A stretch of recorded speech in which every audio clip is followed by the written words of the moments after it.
జ్యోత్స్న సుమిత్ర దగ్గరికి వెళ్ళి ఇలా అంటూ ఉంటుంది. పెళ్ళైన తర్వాత నన్ను మర్చిపోతారా మమ్మీ? మిమ్మల్ని వదిలి నేను వెళ్ళలేను అంటూ సుమిత్రను పట్టుకుని ఎమోషనల్ అవుతూ ఉంటుంది జ్యోత్స్న. దాంతో సుమిత్ర, నువ్వు లేకుండా మేమెలా ఉంటామే?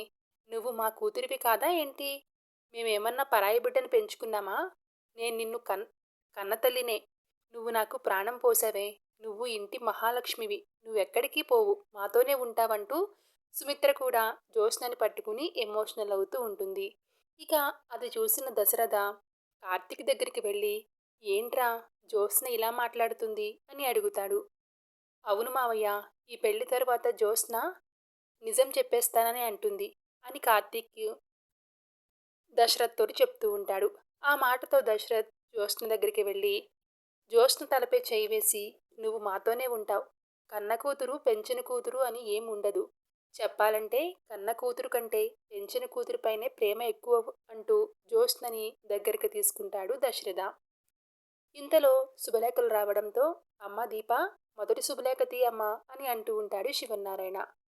ఎందుకండి, ఎవరికి అని అంటుంది పారు. చెప్పాం కదా గ్రాని, మొదటి శుభలేఖ మీ ఇంటికే వస్తుందని మాలిని అత్తయ్య వాళ్లతో అని అంటూ ఉంటుంది జ్యోత్స్న.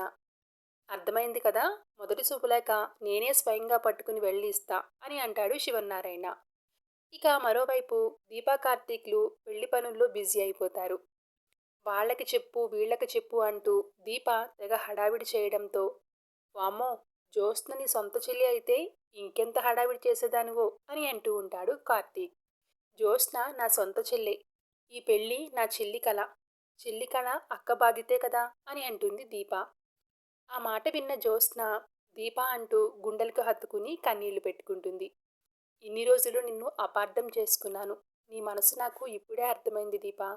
మీరు నా గురించి ఇంత మంచిగా ఆలోచించినా కూడా నేను చెడుగానే చేశాను అని దీపతోటి మాట్లాడుతూ జ్యోత్స్న ఎమోషనల్ అవుతూ ఉంటుంది. థ్యాంక్స్.